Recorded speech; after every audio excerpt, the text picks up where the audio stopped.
إن الحمد لله نحمده ونستعينه ونستغفره ونعوذ بالله من شرور أنفسنا ومن سيئات أعمالنا من يهده الله فلا مضل له ومن يضلل فلا هادي له أشهد أن لا إله إلا الله وحده لا شريك له وأشهد أن محمدا عبده ورسوله يا أيها الذين آمنوا اتقوا الله حق تقاته ولا تموتن إلا وأنتم مسلمون سبحانك لا علم لنا إلا ما علمتنا إنك أنت العليم الحكيم رب زدني علما رب اشرح لي صدري ويسر لي أمري اللهم علمني ما ينفعني وانفعني بما علمتني وزدني علما اللهم اغفر لجميع المسلمين والمسلمات والمؤمنين والمؤمنات الأحياء منهم والأموات إنك مجيب الدعوات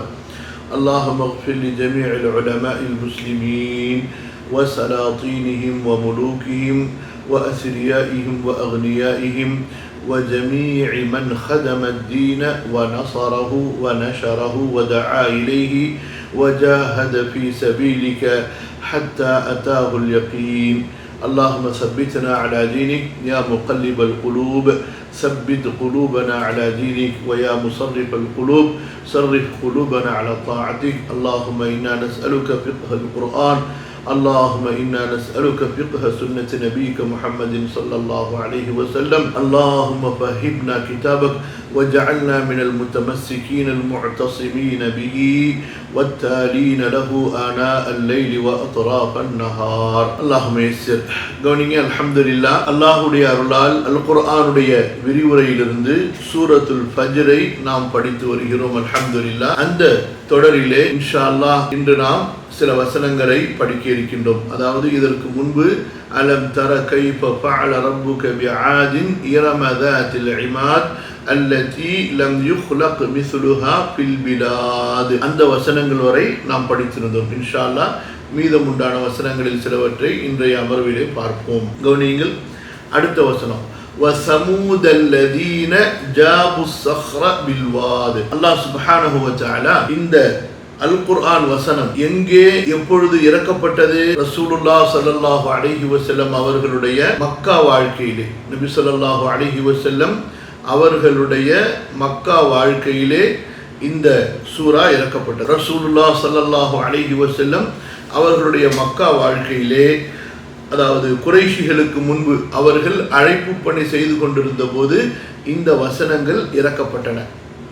இந்த குறைஷிகள் தங்களுடைய பெரும்பான்மை, அதுபோன்று தங்களுக்கு இருந்த செல்வம், அதுபோன்று படைபலம் இவற்றையெல்லாம் வைத்துக்கொண்டு ஆணவம் அடித்து கொண்டிருந்தார்கள், பெருமை பேசிக் கொண்டிருந்தார்கள்.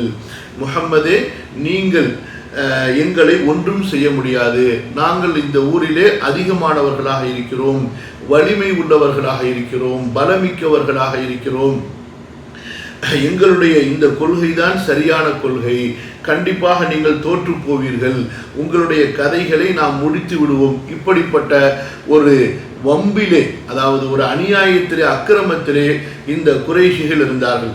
ரசூலுல்லாஹ் ஸல்லல்லாஹு அலைஹி வஸல்லம் அவர்கள் சொல்லக்கூடிய எந்த செய்தியையும், ரசூலுல்லாஹ் ஸல்லல்லாஹு அலைஹி வஸல்லம் சொல்லக்கூடிய எந்த செய்தியையும் அவர்கள் சிந்திப்பதற்கு தயாராக இல்லை.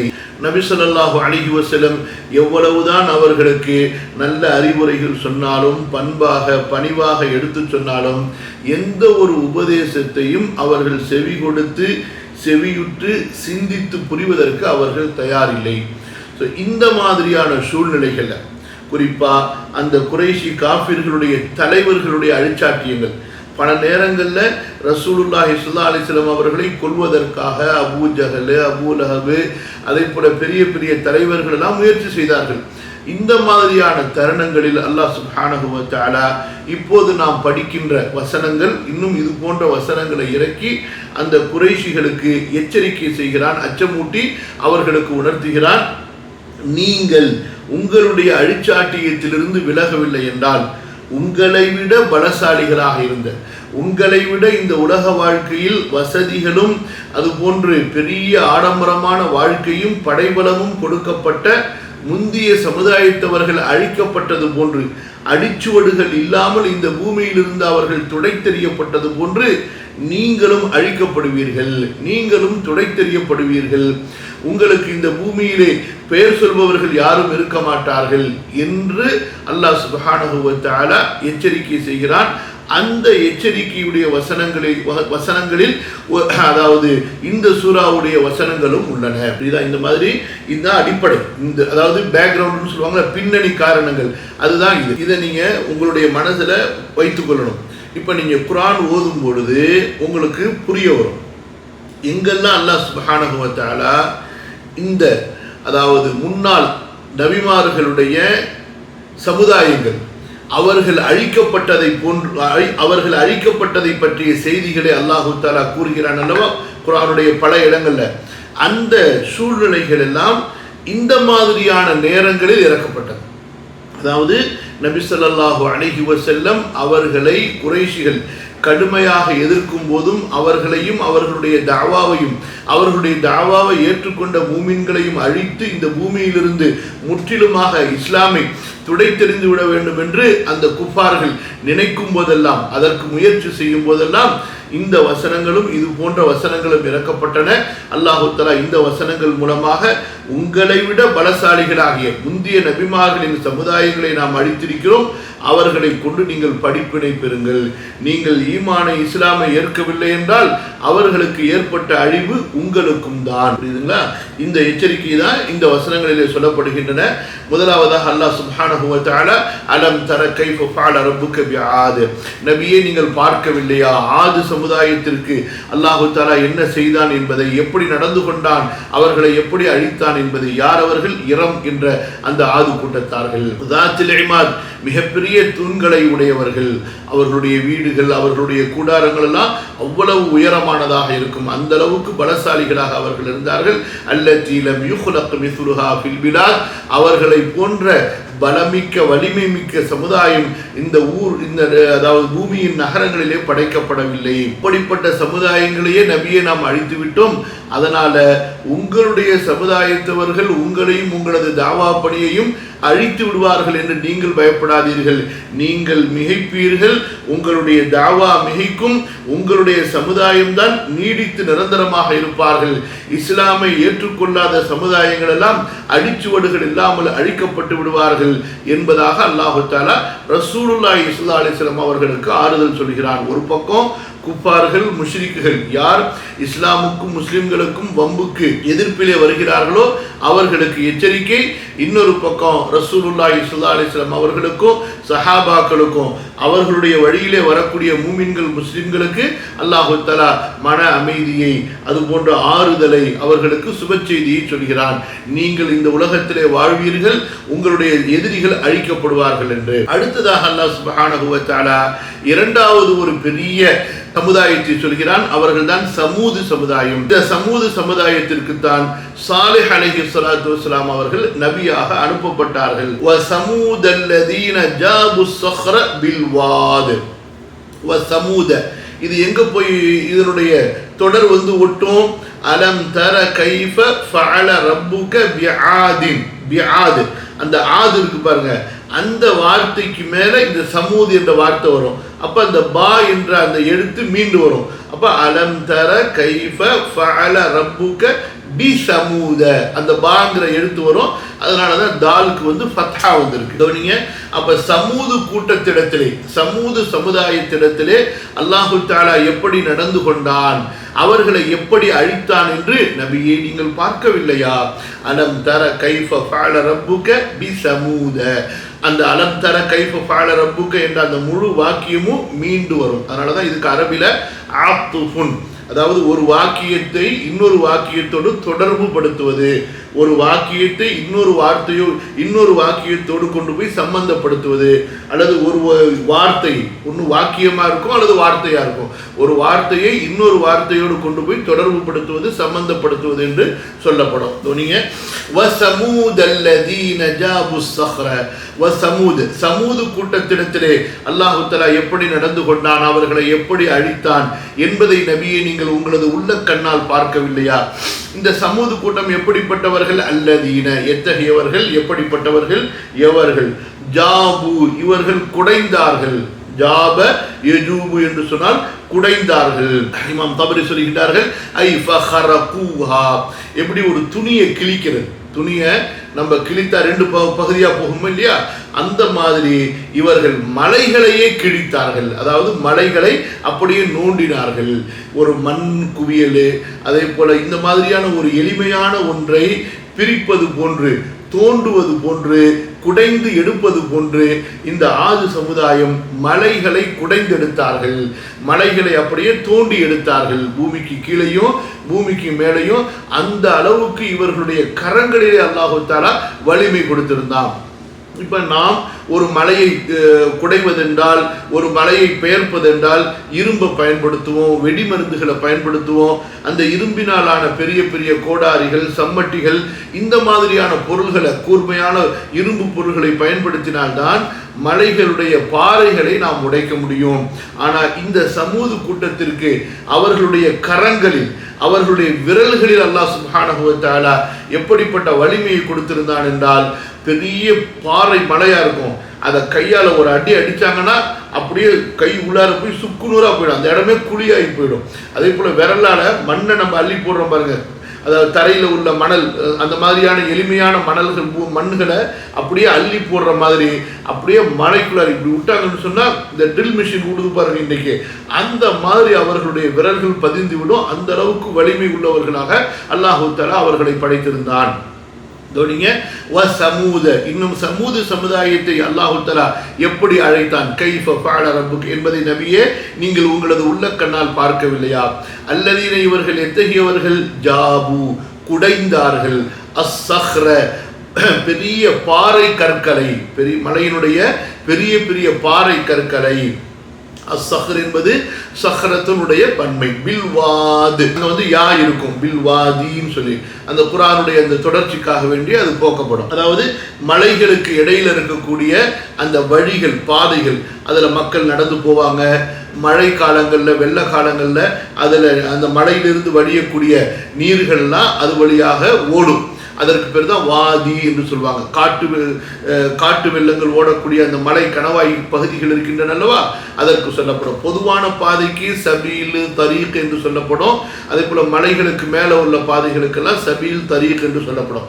ரெண்டு மலைகளுக்கு நடுவில், நல்லா கவனிங்க, ரெண்டு மலைகளுக்கு நடுவில் இருக்கக்கூடிய அந்த பகுதிக்கு தமிழில் பள்ளத்தாக்கு என்று சொல்லுவோம். அதாவது மலை உயரமாக இருக்கும், அந்த பூமி தாழ்வாக இருக்கும்ல, அதனால பள்ளத்தில் இருக்கக்கூடிய அந்த பகுதி. அல்லாஹு தஆலா சொல்கிறான், அந்த மலைகளுக்கு இடையில் இருக்கக்கூடிய பள்ளத்தாக்குகளில் இருக்கக்கூடிய பெரிய பெரிய பாறைகளை எல்லாம் அவர்கள் குடைந்தார்கள்.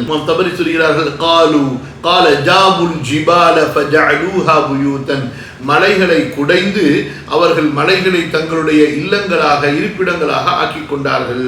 கத்தாதா ரஹிமஹுல்லாஹ் அவர்கள் ஜாபு என்பதற்கு விளக்கம் சொல்லும்போது ஐ நஹதூஹா புயூதன், செதுக்கிறது. இப்போ சிற்பிகளை பார்த்துருப்பீங்க, பெரிய கற்களை எடுத்து கொண்டு அந்த கற்களை தங்களுக்கு தேவையான ஒரு பொருளை போன்று உருவத்திலேயோ அல்லது ஏதாவது ஒரு பொருளுக்காக வேண்டியோ கொஞ்சம் கொஞ்சமாக உளி வைத்து செதுக்கிறார்கள் அல்லவா, அதுதான் நஹத யன்ஹிது. குர்ஆன்ல இந்த வார்த்தையும் பயன்படுத்தப்பட்டிருக்கிறது. வகானு யன்ஹிதூனல் ஜிபால புயூதா, அதே போல வதன்ஹிதூனல் ஜிபால புயூதா. அப்ப நஹத, ஜாப, ஹரக இதெல்லாம் நெருக்கமாக பயன்படுத்தப்படக்கூடிய ஒரே, அதாவது பலதரப்பட்ட வார்த்தைகள் கருத்துகளால் ஒன்றானவை. கத்தாதா ரஹிமஹுல்லாவுடைய இன்னொரு தப்சீரிலே வருகிறது, கால நக்கபு அஸ்ஸஹ்ர, அதாவது பெரிய பெரிய பாறைகளை எல்லாம் அவர்கள் குடைந்து ஓட்டை போட்டு கொண்டார்கள். அப்போ ஓட்டைனா சாதாரண ஓட்டை இல்லை, ஒரு குகையை போன்ற, குகைங்கிறது பெரிய ஓட்டை தானே, அதாவது சுற்றி பாறைகள் இருக்கும், அதுக்கு நடுவில் உள்ள பெரிய ஓட்டை, அதான் குகைன்னு சொல்லுவாங்க. அந்த பாறைகளை அவர்கள் குகைகளாக ஓட்டைகளிட்டு அவர்கள் அமைத்துக் கொண்டார்கள். வஹாக் ரஹ்மத்துல்லாஹி அலைஹி ஜாபு என்பதற்கு விளக்கம் சொல்லும்போது கத்து அல் ஹிஜாரத, பெரிய பெரிய பாறைகளை அவர்கள் வெட்டி கொண்டார்கள். அப்போ வாசலுக்கு வைக்கிறதுக்கு பாறை, அதை கதவுக்கு, இந்த மாதிரி பெரிய பெரிய பாறைகளையே மரங்களைப் போல வெட்டி அவர்கள் தங்களுடைய வீடுகளை அமைத்துக் கொண்டார்கள். இப்னு ஸைத் ரஹ்மத்துல்லாஹி அலைஹி அவர்கள் விளக்கம் சொல்லும்போது லரபுல் புயூத வல் மசாகின ஃபிஸ் ஸஹ்ரி ஃபில் ஜிபாலி ஹத்தா ஜஅலு ஃபீஹா மசாகின ஜாபு ஐ ஜவ்வபூஹா தஜவ்வபு அல் புயூத ஃபில் ஜிபாலி. அதாவது இந்த சமூது கூட்டத்தார்கள் வீடுகளையும் அறைகளையும் மலைகளுடைய பெரிய பெரிய பாறைகளிலே அவர்கள் அமைத்துக் கொண்டார்கள். அந்த பாறைகளை எல்லாம் அதிலே அவர்கள் குடைந்த அந்த குகைகளையும் அவற்றையெல்லாம் அவர்கள் தங்களுடைய தங்குமிடங்களாக மாற்றிக்கொண்டார்கள். அப்ப மலைகளிலே தங்களுடைய வீடுகளை அறைகளை அவர்கள் அமைத்துக் கொண்டார்கள் குடைந்து. அலம் தர கைஃப ஃபஅல ரப்புக பிஆதின் இரம ذاتில் இமாத் அல்லதி லம் யுக்லக் மிஸ்லுஹா ஃபில் பிலாத் வ ஸமூத் அல்லதீன ஜாபு ஸஹ்ர பில் வாத். அடுத்தது வ ஃபிர்அவுன.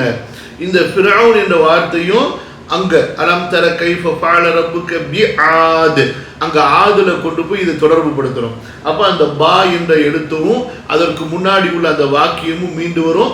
அலம் தர கைஃப ஃபஅல ரப்புக பிஃபிர்அவுன தில் அவுதாத் என்று வரும். இந்த தி என்பது இதுக்கு முன்னாடி நம்ம படிச்சோம் அல்லவா?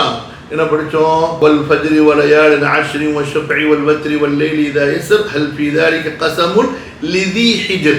அந்த தியும் இந்த தியும் ஒண்ணுதான். தா து தி நம்ம விளக்கமா சொன்னோம். அதே போல தாத் என்ற வார்த்தை உடைய, சொந்தமான, உரியவர் என்ற அர்த்தத்தில் பயன்படுத்தப்படக்கூடிய வார்த்தை. துல் ஜலாலி வல் இக்ராம்லாம் நிறைய உதாரணங்கள் சொன்ன பாருங்க. இன்னும் ஃபிர்அவுனோடு அல்லாஹ் எப்படி நடந்து கொண்டான் என்பதை நபியை நீங்கள் பார்க்கவில்லையா? ஃபிர்அவுனை எப்படி அழித்தான் என்பதை நபியை நீங்கள் பார்க்கவில்லையா உங்களது உள்ள கண்ணால்? அந்த ஃபிர்அவுன் எப்படிப்பட்டவன்? தில் அவுதாத், வத்ததுகளை உடையவன். தில் அவுதாத், வத்ததுகளை உடைய ஃபிர்அவுனை அல்லாஹு தஆலா எப்படி அழித்தான் என்பதை நபியை நீங்கள் பார்க்கவில்லையா? அப்போ ஒரு பெரிய பேரரசருக்கு உரிமையாளனாக இருந்து, சொந்தக்காரனாக இருந்து, ஆட்சியாளனாக இருந்து, தனக்கு கீழே படைகளையும் அந்த நாட்டுடைய மக்களையும் அடிமையாக வைத்திருந்த அவ்வளவு பெரிய அரசனாகிய அந்த ஃபிர்அவுனையே அல்லாஹு தஆலா அழித்து விட்டான். அப்படி இருக்கும்போது ஒரு சிறிய நகரமாகிய மக்காவில் சில ஆயிரம் மக்களை உடைய உங்களது சமுதாயத்திலிருந்து அல்லாஹ் உங்களை பாதுகாக்க மாட்டானா? மூசா அலைஹிஸ்ஸலாத்து வஸ்ஸலாம் அவர்களும் அவர்களுடைய சமுதாய மக்களும் பாதுகாக்கப்பட்டது போன்று அவர்களுடைய எதிரிகளாக இருந்த மூசா நபியை கொல்ல வேண்டும், மூசா நபியினுடைய சமுதாயம் பனி இஸ்ராயீலை கொல்ல வேண்டும் என்று மிகப்பெரிய இராணுவங்களை வைத்திருந்த, அதாவது உலகத்திலேயே எதிர்க்க முடியாத இராணுவங்களை வைத்திருந்த அந்த ஃபிர்அவுனுக்கு அல்லாஹ் தஆலா அழிவை கொடுத்தது போன்று அவர்கள் நம்பிக்கை கொள்ளாத போது, அது போன்று உங்களுடைய குறைஷி சமுதாயமும் ஈமான் கொள்ளவில்லை என்றால் அவர்களும் இந்த பூமியிலே அழிக்கப்படுவார்கள், துடை தெரியப்படுவார்கள். நபியே நீங்க பயப்படாதீங்க, நீங்க தான் மிகைத்திருப்பீர்கள், உங்களது கௌம் முஸ்லிம்கள் தான் மிகைத்திருப்பார்கள். அல்லாஹ் தஆலா இந்த இடத்துல ஆது கூட்டத்தார்களை கூறினார், சமூது கூட்டத்தார்களை கூறினான். இப்போது ஃபிர்அவுனை பற்றி அல்லாஹ் தஆலா கூறுகிறான். இந்த ஒவ்வொருத்தரையும் கூறும் பொழுதும் அவர்களுக்குரிய அந்த மிகப்பெரிய வலிமைகள், அதே போல அவங்களுடைய பலத்தை அல்லாஹ் தஆலா குறிப்பிட்டு கூறான். எப்படி? அலம் தர கைஃப ஃபஅல ரப்புக பிஆதின் இரம ذاتில் இமாத் அல்லதி லம் யுக்லக் மிஸ்லுஹா ஃபில் பிலாத். அடுத்து வ ஸமூத் அல்லதீன ஜாபு ஸஹ்ர பில் வாத். எல்லாம் எப்பேற்பட்ட பலசாலிகள். அடுத்து ஃபிர்அவுன தில் அவுதாத், வத்ததுகளை உடைய ஃபிர்அவுன். சரியா? இப்ப வத்ததுகள் என்றால் என்ன? அதற்குரிய விளக்கத்தை பார்ப்போம். இந்த வத்ததுகள் என்றால் என்ன என்று பார்க்கும் பொழுது அறிஞர்களிலே சிலர் அல் வத்தத் இதனுடைய நேரடி அரபி இலக்கணத்தினுடைய பொருள் என்னவென்றால் ஆணிகள் என்று சொல்லப்படும். ஆணினா தெரியுமே, இந்த ஒரு பொருளை அடிக்கிறதுக்காண்டி பயன்படுத்துவோம். அதே போல இந்த ஆணிங்கிறது இந்த முளை கம்பு, அதாவது கூடாரங்களை நிறுத்துவதற்காக இப்போ இமாது சொன்ன மாதிரி தூண், அந்த மாதிரி இந்த கூடாரங்களை எல்லாம் எடுத்து நம்ம அந்த தூண்களில் நிறுத்தி கடைசியில் பூமியில் வைத்து அதை அடிப்போம். அந்த கூடாரங்கள் கிளப்பி கொள்ளாமல் இருப்பதற்காக வேண்டி அதற்கு தான் அல் வத்தது என்று சொல்லப்படும். சரியா? சரி, இந்த இடத்துல அல் வத்தது என்று சொல்லப்பட்டு என்ன கருத்தை அல்லாஹு தஆலா இங்கே நாடுகிறான் என்று சொல்லும் பொழுது அறிஞர்கள் சொல்கிறார்கள், இந்த அல் வத்தத் ஆணி, அந்த முளை கம்பு என்ற இந்த வார்த்தை ஃபிர்அவுனுடைய இராணுவங்களை குறிக்கிறது, ஃபிர்அவுனுடைய படையை குறிக்கிறது.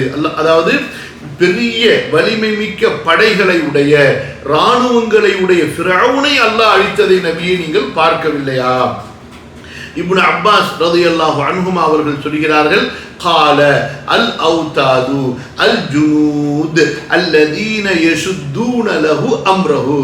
ஏன் அல்லாஹ் சுப்ஹானஹு வ தஆலா படைகளுக்கு இராணுவங்களுக்கு இந்த இடத்துல ஆணி கம்பு என்ற இந்த வார்த்தையை பயன்படுத்துகிறான் என்றால், இந்த இராணுவத்தை கொண்டுதான் ஃபிரௌன் தான் விரும்பிய அழிச்சாட்டியங்கள் அக்கிரமங்களை எல்லாம் இந்த பூமியில நடத்தி கொண்டிருந்தான்.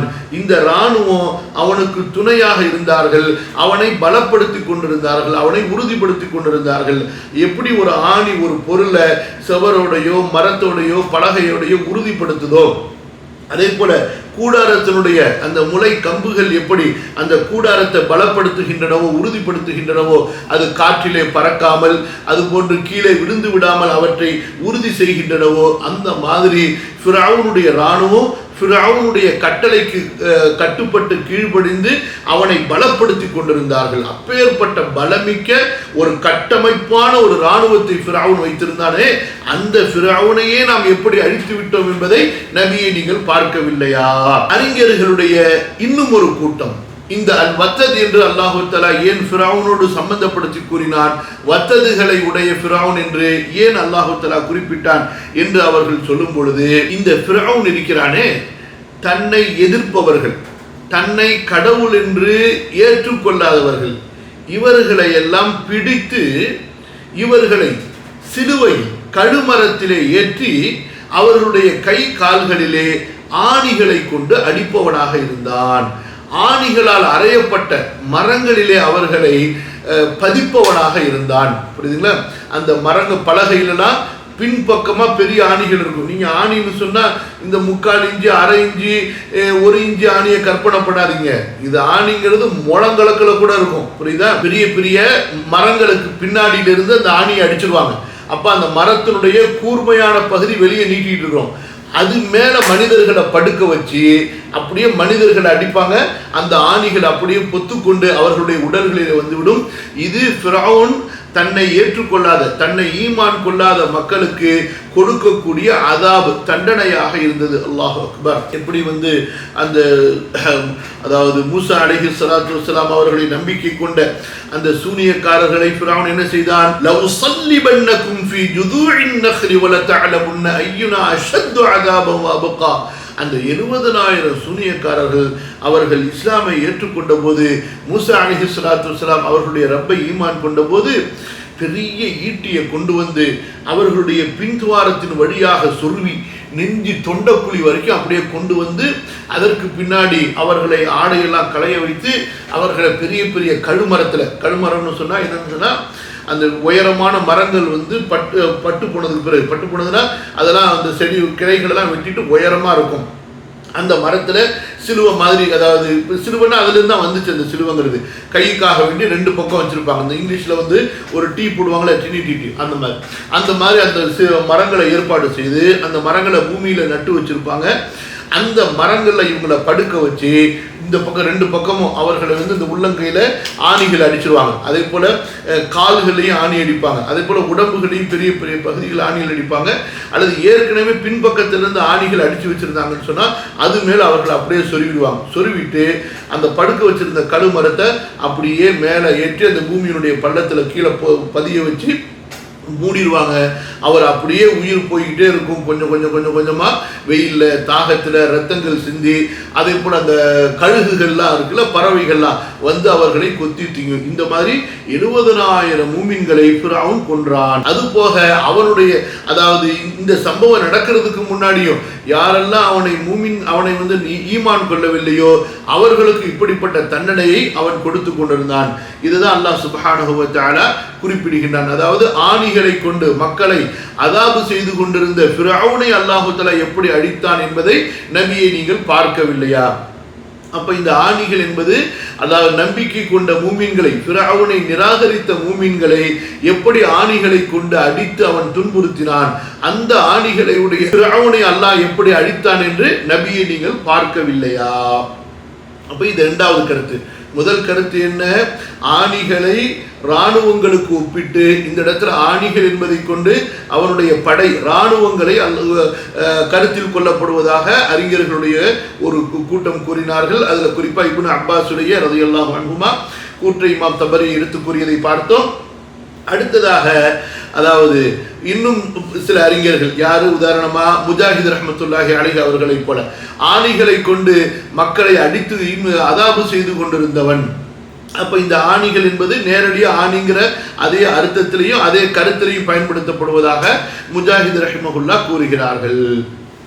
அடுத்து அறிஞர்களுடைய இன்னும் சில நபர்கள், இன்னும் சில அறிஞர்கள் அவர்கள் கூறுவது என்னவென்றால், வகால ஆகரூன கானத் மதால்ல வ மலாஇப யுல்அபு லஹு தஹ்தஹா அன் கதாதத ரஹிமஹுல்லா وفرعون ذي الأوتاد ذكر لنا أنها كانت مضال وملاعب يلعب له تحتها من أوتاد وحبال.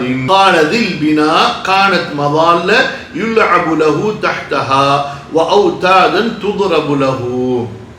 அதாவது இந்த ஃபிரௌன் பெரிய அதாவது தங்களுக்காக வேண்டி கூடாரங்களை ஏற்படுத்தி கொண்டிருந்தான். கூடாரங்கள்லாம் என்ன, பொது வெளியில இப்போ பெரிய பெரிய மைதானங்கள் இருக்குல்ல, அந்த மாதிரி மைதானங்களுக்கு அவனுக்காக வேண்டி நிழல்ல அவன் இருக்கணும் என்பதற்காக வேண்டி பெரிய, அதாவது நம்ம ஊர்ல இந்த கம்பளி துணி, அதே போல டென்ட்டுகள் போடுறதுக்கு மொத்தமான துணி ஏற்படுத்துவாங்க பாருங்க, அந்த மாதிரி துணிகளை விரிச்சு அவற்றை கம்புகளை கொண்டு நிறுத்தி அதை இந்த பெரிய பெரிய ஆணிகளை கொண்டு இதை பூமியிலையும் அடிச்சு அந்த போர்வைகள் அந்த கம்புலையும் அடிச்சு நிறுத்தி வச்சிருப்பாங்க.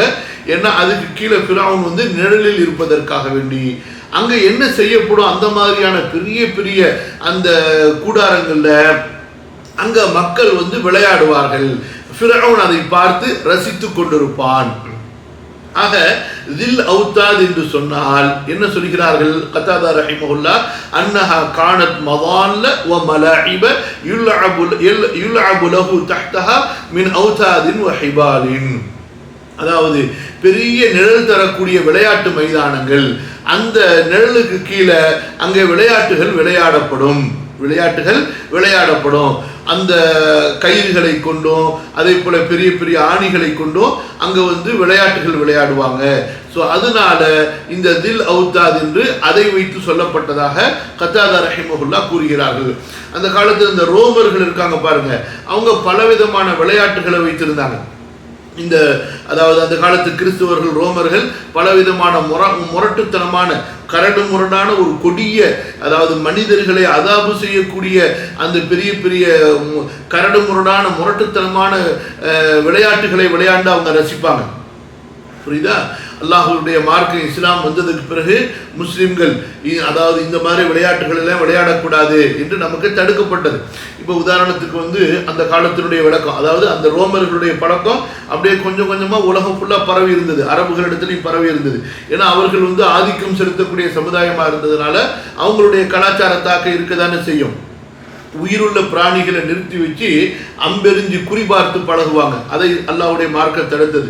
அதே போல மிருகங்கள் கால்நடைகளை ஒன்றுக்கொன்று மோத விட்டு சண்டை போட வைத்து அதை பார்த்து ரசிப்பார்கள். அதே போல மிருகங்களையும் மனிதர்களையும் சண்டை போட வைத்து யார் யாரை கொள்றாங்க என்று அவர்கள் ரசித்து கொண்டிருப்பார்கள். அதே போல அடிமைகளோட மோத விட்டு கொலை வெறியில சண்டை போட வைத்து அதுல கொல்லப்படக்கூடியவனுக்கு ஏற்படக்கூடிய அந்த அதாபை பார்த்து ரசித்து அவர்கள் ஆரவாரம் செய்வார்கள். இப்படிப்பட்ட ஒரு மோசமான மிருகத்தனமான கலாச்சாரம் கொண்டவர்களாக அந்த ரோம வர்க்கம் இருந்தது, பாரசீக வர்க்கம் இருந்தது. அல்லாஹ்வுடைய மார்க்கம் வந்ததுக்கு பிறகு நீதம், நேர்மை, ஜீவ காருண்யம் இவெல்லாம் உலக மக்களுக்கு மத்தியில பாடங்களாக எடுத்து சொல்லப்பட்டு அதற்கு பிறகுதான் இதெல்லாம் கொஞ்சம் கொஞ்சமா மாறிக்கொண்டு வந்துச்சு. இப்ப காலத்துல கூட பல நாடுகள்ல இந்த மாதிரி முரட்டுத்தனமான விளையாட்டுகள் இருந்து இப்பதான் கொஞ்சம் கொஞ்சமா அது தடுக்கப்படுது. அல்ஹம்துலில்லாஹ் முஸ்லிம் நாடுகள் அல்லாஹ் சுப்ஹானஹு வ தஆலா 1400 ஆண்டுகளுக்கு முன்பாகவே இப்படிப்பட்ட மிருகத்தனமான செயல்களில் இருந்து பாதுகாத்தான். அல்லாஹ் தஆலா நமக்கு இஸ்லாம்ங்கிற இந்த மார்க்கத்தை கொடுத்து எவ்வளவு கண்ணியப்படுத்தியிருக்கான் பாருங்க. நம்முடைய உயிர்களை அல்லாஹ் பாதுகாத்தான், நம்முடைய உடைமைகளை அல்லாஹ் பாதுகாத்தான், நமக்கு அல்லாஹு தஆலா கண்ணியத்தை கொடுத்தான்.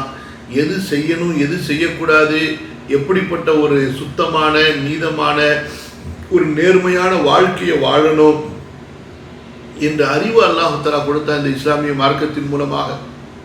இந்த இஸ்லாமிய மார்க்கம் இல்லை என்றால் மனிதன் அசுத்தத்திலிருந்து தன்னை எப்படி சுத்தப்படுத்திக் கொள்வது என்பதை கூட தெரியாதவனாக அந்த அளவுக்கு ஒரு காட்டு மிராண்டியா போயிருப்பான். புரியுதுங்களா? அந்த காலத்துல ஐரோப்பியர்கள் எல்லாம் பல்லு கூட விளக்க மாட்டாங்களாம். நறுமணம் என்ற அந்த ஒரு பழக்கமே அவங்களிடத்துல இல்லாமல் இருந்தது. இஸ்லாம் வந்ததற்கு பிறகுதான் இந்த பல் விளக்கக்கூடிய பழக்கம் உலகமெல்லாம் பரவியது. சில நூற்றாண்டுகளுக்கு முன்பு வரை ஐரோப்பிய மன்னர்கள் பல் விளக்காதவர்களாக இருந்தார்கள். முஸ்லிம் மன்னர்கள் அவர்களுக்கு பல் விளக்குவதை கற்றுக் கொடுத்தார்கள். ஒவ்வொரு நாளும் குடித்து சுத்தம் செய்து கொள்வதை கற்றுக் கொடுத்தார்கள். அதே போல நறுமணம் பூசுவதை கற்றுக் கொடுத்திருக்கிறார்கள். அந்த காலத்தில் முஸ்லிம் மன்னர்களிடத்துல அந்த ஐரோப்பிய மன்னர்கள் வர்றதா இருந்தா வந்து நேரடியாக சந்திக்க விட மாட்டாங்களாம் முஸ்லிம் மன்னர்கள். அந்த ஐரோப்பிய மன்னர்கள் வந்த உடனே கெஸ்ட் ஹவுஸில் அவங்கள தனியாக தங்க வச்சுருவாங்களாம். தங்க வச்சு தொடர்ந்து சில நாட்களாக அவங்கள குடிக்க வச்சு, பண்டாரங்களா இருப்பானுங்களாம், பரிதேசிகளா, அவர்களை மேலே பார்த்து ஆடை மட்டும்தான் மினுக்கக்கூடிய ஆடையாக இருக்கும், அவங்கள குடிக்க வச்சு அதுக்கப்புறமா நறுமணம் பூசி அதுக்கப்புறமா ஆடைகள் அணிவித்து தான் அவர்களை முஸ்லீம் மன்னர்களிடத்திலே கொண்டு வர வைப்பாங்களாம். அந்த அளவுக்கு கேவலப்பட்டு இருந்தவனுவ இன்றைக்கு பாருங்க, முஸ்லீம்களிடத்திலிருந்து எல்லாவற்றையும் கற்றுக்கொண்டு கடைசியில் முஸ்லீம்களை எப்படிப்பட்ட ஒரு நிலைக்கு ஆளாக்கி விட்டார்கள். இதற்கு என்ன காரணம்? தங்களிடத்தில் இருந்த மேன்மையை, உயர்வை பார்க்காத முஸ்லீம்கள் அவர்களிடத்தில் இருந்த அந்த ஆபாசமான, ஆடம்பரமான, பொய்யான கலாச்சாரத்திற்கு அவர்கள் தங்களுடைய உண்மையை, சத்தியத்தை, நேர்மையை, நீதத்தை, உயர்வை விற்று விட்டார்கள். அல்லாஹ் பாதுகாக்கணும். திரும்ப அந்த ஒரு கண்ணியத்துக்கு செல்லக்கூடிய மக்களாக நம்ம ஆகணும். அல்லாஹ்விடத்தில் துஆ செய்யணும். யா அல்லாஹ், எங்களுக்கும் எங்களுடைய சந்ததிகளுக்கும் இஸ்லாமை கொண்டு கண்ணியப்படுத்து, இஸ்லாமை ஓங்கவை, உயர்வை என்று அல்லாஹ்விடத்தில் அதிகமாக நம்ம துஆ கேட்கணும். புரியுதுங்களா? இப்படியே இருந்து வாழ்ந்துட்டு நம்ம அடுத்தடுத்த சமுதாயமும் போயிட்டு இருக்கோம்னு நினைக்காதீங்க. அல்லாஹ்விடத்தில் எப்படி சொர்க்கத்துக்கு, ஆகிரத்துடைய வெற்றிக்கு துஆ கேட்குறீங்களோ அதே போல இந்த பூமியில இஸ்லாம் ஓங்குவதற்கும் உயர்வதற்கும், முஸ்லிம்கள் எழுச்சி பெறுவதற்கு நீங்க துஆ செய்ய வேண்டிய கடமை நமக்கு இருக்கு. அல்ஹம்துலில்லாஹ். கவனிங்க. அப்ப இதுவரைக்கும் பல விஷயங்களை பார்த்தோமா. அடுத்து இன்னும் சில அறிஞர்கள், உதாரணமா அபு ராஃபி ரஹிமஹுல்லாஹ், அவர்கள் என்ன கருத்து கூறுகிறார்கள் என்றால், இந்த ஃபிரௌனுடைய மனைவி ஆசியா அலைஹிஸ்ஸலாத்து வஸ்ஸலாம் அவர்கள் ஈமான் கொண்டார்கள் அல்லவா, அவர்களை ஃபிரௌன் கடுமையாக கொன்றான். அப்படி கொல்லும்போது 4 பெரிய ஆணிகளை அவன் பயன்படுத்தினான். அந்த 4 ஆணிகளில் சும்ம ஜஅல அலா ظهرها ரிஹா அதீமத்தன் ஹத்தா மாத்தத், அவங்கள பலகையில படுக்க வைத்து 4 ஆணிகள், அப்ப 4 ஆணிகள்னா 2 கைகளுக்கும் 2 கால்களுக்கும் அந்த ஆணிகளை கொண்டு அந்த பலகையில அரைஞ்சி, குப்புற படுக்க வச்சு அரைஞ்சி, அவங்களுடைய முதுகின் மேல மிகப்பெரிய பாறையை அவன் கட்டிவிட்டான். அந்த வலி வேதனையிலேயே அவர்கள் இறந்தார்கள். இதை குறிப்பிடும் விதமாக இந்த இடத்துல தில் அவுத்தார், ஆணிகளை உடைய, அதாவது ஆணிகளை கொண்டு தன்னை அதாவது நிராகரித்த அல்லாஹ்வை நம்பிக்கை கொண்ட அந்த பெண்மணியை கொலை செய்தானே, அவன் இந்த ஃபிரௌனை அல்லாஹ் தஆலா எப்படி அழித்தான் என்பதை நபியை நீங்கள் பார்க்கவில்லையா? அப்ப இதெல்லாம் சொல்லப்பட்டு அந்த குறைஷிகளுக்கு எச்சரிக்கை செய்யப்படுகிறது. ரசூலுல்லாஹி ஸல்லல்லாஹு அலைஹி வஸல்லம் அவர்களுக்கு ஆறுதல் கொடுக்கப்படுகிறது. வகால ஆகரூன் பல் ذلك لانه كان يعذب الناس بالاوتاد. அறிஞர்களுடைய இன்னும் ஒரு கூட்டம், இது மேற்கூறப்பட்ட ஒரு கருத்துக்கு நெருக்கமான கருத்து தான். அதாவது ஆணிகளை கொண்டு ஃபிரௌன் மக்களுக்கு தண்டனை கொடுப்பவனாக இருந்தான். அந்த மக்கள் என்றால் யாரு? யார் தன்னை ஈமான் கொள்ளவில்லையோ, தன்னை எதிர்க்கிறார்களோ அவர்களுக்கு அவன் இத்தகைய தண்டனைகளை கொடுத்து கொண்டிருந்தான். அடுத்து அல்லாஹ் தஆலா அந்த ஃபிரௌனை பற்றி சொல்லும் பொழுது ஃபஅக்ஸரு ஃபீஹல், ஃபிரௌனையும் அந்த முந்தி உள்ள மக்களையும், ஃபஅக்ஸரு ஃபீஹல் ஃபஸாத ஃபஸப்ப அலைஹிம் ரப்புக ஸௌத அதாப். இன்ஷா அல்லாஹ் நாளைய அமர்வுல பார்ப்போம். அல்ஹம்துலில்லாஹ். கொஞ்சம் கொஞ்சமாக படித்து மனப்பாடம் செய்யுங்க. புரியுதா? வெறும் கேட்டுட்டு போயிடாம இதெல்லாம் ஒரு கருத்தையும் எழுதி வைத்து, இப்படிப்பட்ட கருத்து இந்த ஆயத்துக்கு, இந்த ஆயத்தில் உள்ள இந்த பொருளுக்கு சொல்லப்படுது என்பதாக அந்த அரபி வார்த்தைகளெல்லாம் சொல்லி மனப்பாடம் பண்ணுங்க. இன்ஷா அல்லாஹ். அதில் தான் கல்வி இருக்கிறது. அதில் தான் அந்த கல்வியினுடைய நூறு ஒளியும் பரக்கத்தும் இருக்கு. அல்ஹம்துலில்லாஹ். நீங்கள் கேட்ட விஷயங்களை பிற மக்களுக்கும் எடுத்து சொல்லுங்கள்.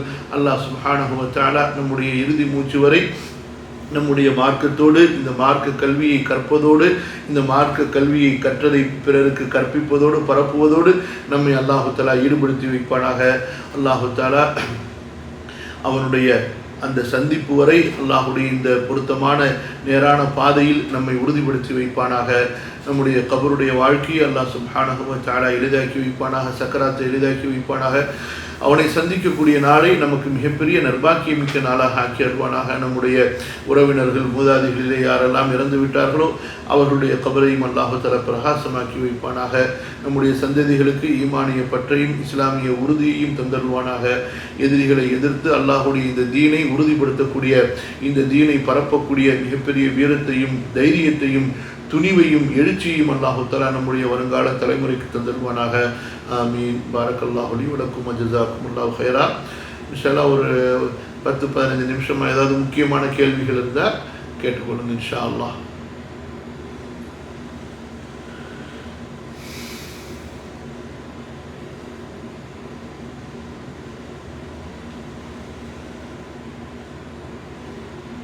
அஸ்ஸலாமு அலைக்கும் உஸ்தாத். வலைக்கும் அஸ்ஸலாம் வரஹ்மத்துல்லாஹி வபரகாத்துஹு. உஸ்தாத், இப்ப ஃபிரௌன் மூழ்கடிக்கப்பட்டது எகிப்துல இருந்து கடல்ல மூழ்கடிக்கப்பட்டு இறந்தானா, இல்ல அது ஒரு நதி, கடல் போல உள்ள ஒரு பெரிய நதி அப்படின்னு சொல்றாங்களே, அது என்ன உஸ்தாத்? ஆமாம்மா, அந்த கடல் போன்ற உள்ள ஒரு பெரிய நதிமா அது. அந்த நதியை கடலை, அதாவது ஒரு மிக பெரிய விசாலமான நதியை கடலுக்கு ஒப்பாக கடலுக்கு பயன்படுத்தக்கூடிய அந்த வார்த்தையை பயன்படுத்தப்படும். புரியுதுங்களா? அது நதி தான் அது.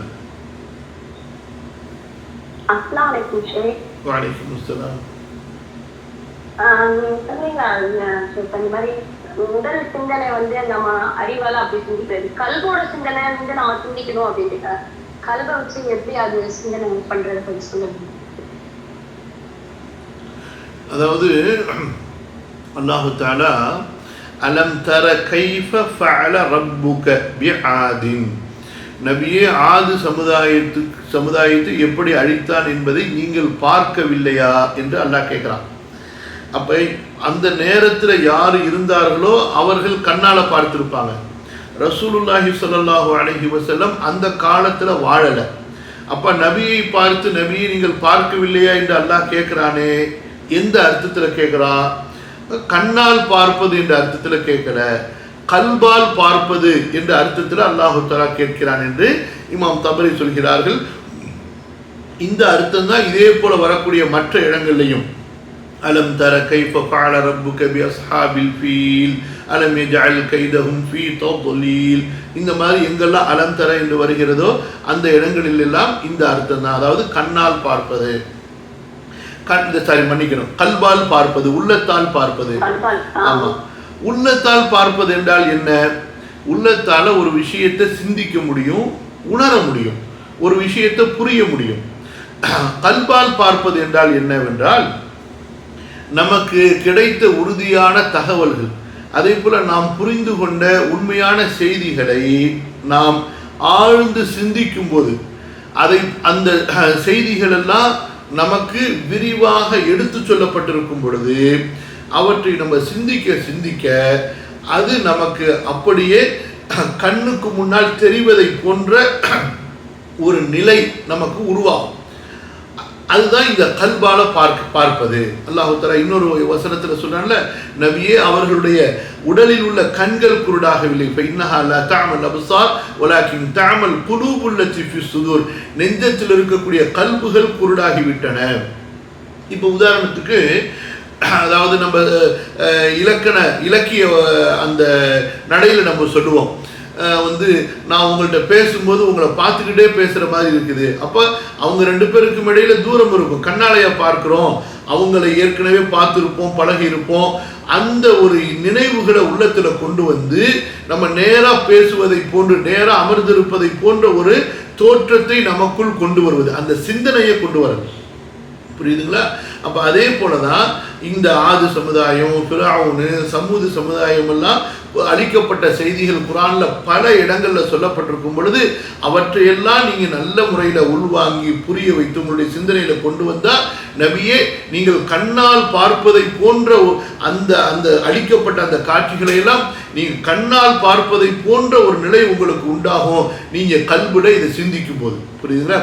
அதாவது சுருக்கமாக சொல்றதா இருந்தால், ஒரு விஷயத்தை நம்ம திரும்ப திரும்ப திரும்ப செவியுற்று அதை ஆழமான முறையில் சிந்திச்சு அந்த விஷயத்தோட நம்ம ஒன்று விடும் பொழுது நமக்கு கல்புல ஒரு உணர்வு ஏற்படும். எப்படி உதாரணமா இப்ப பாருங்க, சில நல்ல செய்திகளை கேட்கும்போது திடீர்னு நமக்கு நடுக்கம் ஏற்படுது பாருங்க. அதே போல கெட்ட செய்திகளையும் அச்சுறுத்தக்கூடிய செய்திகளையும் கேட்கும்போது பயம் ஏற்படும். ஒருத்தர் உதாரணமா ஒரு அநியாயக்கார மக்களிடத்துல மாட்டிக்கொண்டு அதாவது வேதனை தண்டனைகளை அனுபவித்துட்டு தான் பட்ட தண்டனைகளை அவர் சொல்றார். அப்ப அவர் சொல்லும் பொழுது நமக்கு அழுகு வரும், நம்மளுடைய ரோமங்கள்லாம் சிலிர்க்கும், நம்முடைய முடியெல்லாம் சிலிர்த்துரும், நமக்கு நடுக்கம் ஏற்படும், நமக்கு பயம் ஏற்படும். அவர் தான் அந்த அதாபை அனுபவிச்சிருப்பாரு. ஆனா அனுபவிச்சதை சொல்லும் பொழுது நமக்கு நடுக்கம் ஏற்படும், நமக்கு ஒரு விதமான பயம் ஏற்படும், உள்ளமெல்லாம் ஆட்டங்காடும். அப்ப இதுதான். அப்ப இந்த மாதிரியான ஒரு நிலை ஏற்படுவது உண்மையிலேயே யாருக்கு ஏற்படும் அப்படின்னு சொன்னா அதை கண்கூடா பார்ப்பவர்களுக்கு தான் உடனடியா ஏற்படும். அந்த மாதிரியான நிலை யாருக்கு ஏற்படும்? அதை செவியால் கேட்டு சிந்திக்கக்கூடியவர்களுக்கும் ஏற்படும்.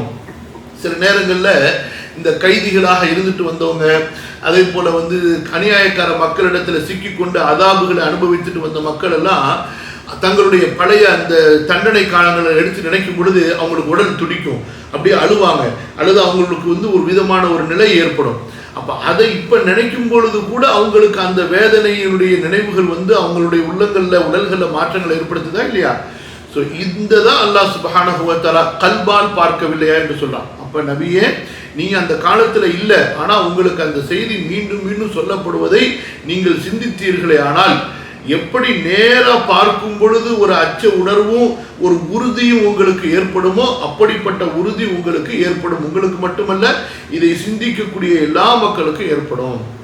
கல்பால பார்ப்பது என்று சொன்னால் அதாவது ஒரு விஷயத்தை யதார்த்தத்தோடு உணர்வதற்கு சொல்லப்படும். அதான் கல்பால பார்க்கிறது. அதாவது நம்முடைய அந்த சிந்தனைகள்ல அந்த காட்சிகள் அப்படியே வந்துடும். இப்ப நம்ம அந்த ஆதி சமுதாயத்துடைய காலத்துல வாழவில்லை என்றாலும் இந்த செய்திகளை நம்ம கொஞ்சம் சிந்தித்து பார்ப்போமேனால் அவங்களுடைய உயரங்கள் எப்படி இருந்திருக்கும், எப்பேற்பட்ட வலிமை உள்ளவர்களாக இருந்திருப்பாங்க. அல்லாஹ் தஆலா சொல்றான், இப்படி சொன்னா, தன்ஸிஉன் நாஸ கஅன்னஹும் அஜாஸு நக்லின் முன்கஇர், அதாவது பெரிய பேரித்த மரங்கள் வேரோடு சாய்க்கப்பட்டதை போன்று அவர்கள் இந்த பூமியிலே சாய்ந்து விட்டார்கள். அல்ஹாக்கத்து மல்ஹாக்கா வமா அதராக மல்ஹாக்கா கذبت ثمود وعاد بالقارعة فأما ثمود فأهلكوا بالطاغية وأما عاد فأهلكوا بريح صرصر عاتية سخرها عليهم 7 ليال و8 أيام حسوما فترى القوم صرعا كأنهم أعجاز نخل خاوية. 7 நாட்கள் 8 இரவுகள் அந்த காற்றுகளை அவர்கள் மீது வீச வைத்தான். வேரோடு பிடுங்கி எறியப்பட்ட பேரித்த மரங்களை போன்று அவர்கள் பூமியிலே சாய்ந்து விட்டார்கள். இப்ப இவ்வளவு சொல்லும் பொழுது இதை நம்ம சிந்திக்கணும். இப்ப நமக்கு என்ன பிரச்சனை? நம்பர் 1 அரபி தெரியாது, தர்ஜுமாவை, 2வது அரபி தெரியல, தர்ஜுமாவை படிச்சாலும் படித்து விட்டு கடந்து விடுகிறோமே தவிர அந்த நிலை எப்படி இருக்கும் என்று நம்ம சிந்திக்காம கடந்து போயிடும். அதனாலதான் இந்த மாதிரி வசனங்கள் நமக்கு புரிகிறது இல்லை. இப்ப நீங்க இன்ஷா அல்லாஹ் இன்றிலிருந்து இந்த மாதிரி வசனங்களை கடக்கும் பொழுது அந்த இடத்துல நின்று நீங்க சிந்திங்க, யோசிங்க, அது எப்படி இருந்திருக்கும் அந்த காட்சி என்று. அப்ப உங்களுக்கு ஒரு நிலை ஏற்படும். நீங்க கண்ணால் பார்க்கவில்லை என்றாலும் கல்பால் நீங்கள் அதை பார்ப்பீர்கள். அப்படிப்பட்ட ஒரு காட்சி அல்லாஹ் உங்களுக்கு கல்புக்கு காட்டுவான். புரியுதுங்களா? அதுதான் இங்க சொல்லப்படுது.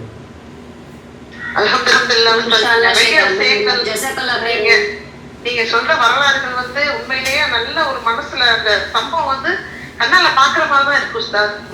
நிறைய இன்ஷால்லா உங்கள்கிட்ட கத்துக்கணும் உஸ்தாத். ஆமீன் ஆமீன் ஆமீன். எனக்கு அறிவுக்கு துஆ செய்யுங்க, பெரிய முட்டாளா இருக்கிறேன்.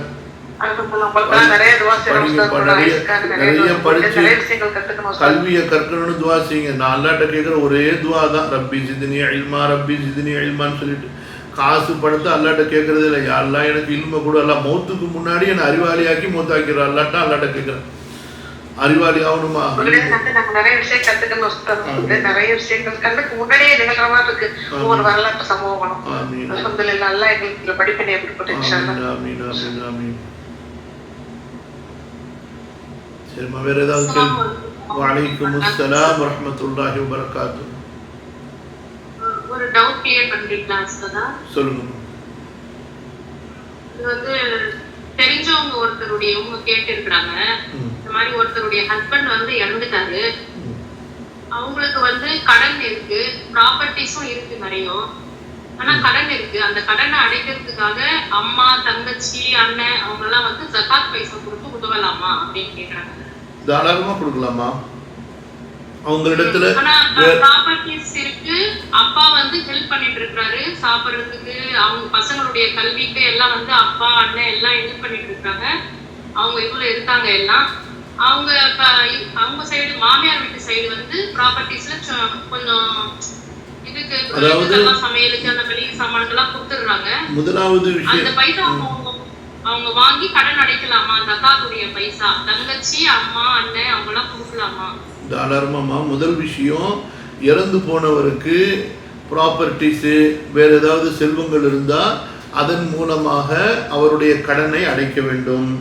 அப்படி இல்லாத பட்சத்தில் அவருடைய உறவுகள், குறிப்பாக இரத்த உறவுகள், அண்ணன், தம்பி, இந்த மாதிரியான உறவுகள் அவர்களுடைய கடனை பொறுப்பேற்றுக் கொண்டு அந்த கடனை அடைக்கணும். அப்படி கடனை அடைக்கும் பொழுது அவர்களிடத்துல உபரியான செல்வம் இல்லை, அவங்களிடத்துல ஜக்காத்துடைய மணி தான் இருக்குது. அந்த ஜக்காத்துடைய செல்வத்தை தவிர வேற செல்வம், அந்த லிக்விட் கேஷும் அங்கல்ல, அதாவது செலவழிப்பதற்கான அந்த பொருளாதார செலவுகள், அந்த ரொக்கங்கள் வந்து அவர்களிடத்தில் வேற இல்லை, ஜக்காத்துடைய மணி தான் இப்போ செல்வம் தான் இருக்கிறது என்று சொன்னால் அதை அந்த இறந்து போனவருடைய இரத்த உறவுகளிடத்துல கொடுத்து அதன் மூலமாக அந்த கடனை அடைக்க சொல்லலாம்.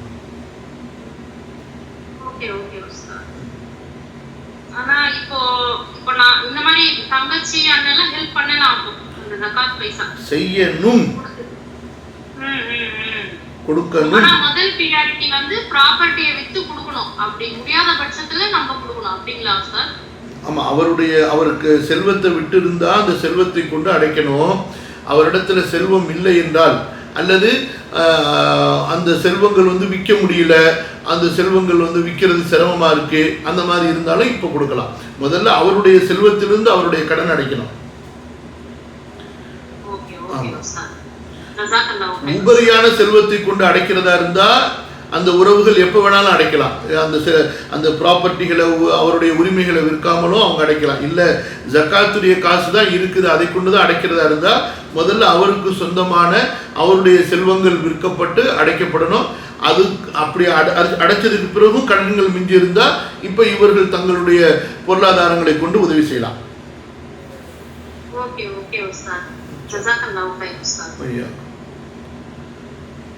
சரிம்மா, இன்ஷா அல்லாஹ் நாளைய அமர்வில் சந்திப்போம். அல்லாஹ் சுப்ஹானஹு வ தஆலா நமக்கு நல்ல இல்மையும் நல்ல அமலையும் நல்ல அழகிய முடிவையும் ஹலாலான ரிஸ்கையும் தந்தருவானாக. ஜஸாக்குமுல்லாஹு கைரன் வ பாரக்கல்லாஹு ஃபீக்கும். சுப்ஹானக்கல்லாஹும்ம பிஹம்திக அஷ்ஹது அன் லா இலாஹ இல்லா அன்த அஸ்தக்ஃபிருக வ அத்தூபு இலைக். வஸ்ஸலாமு அலைக்கும் வ ரஹ்மத்துல்லாஹி வ பரகாத்துஹு.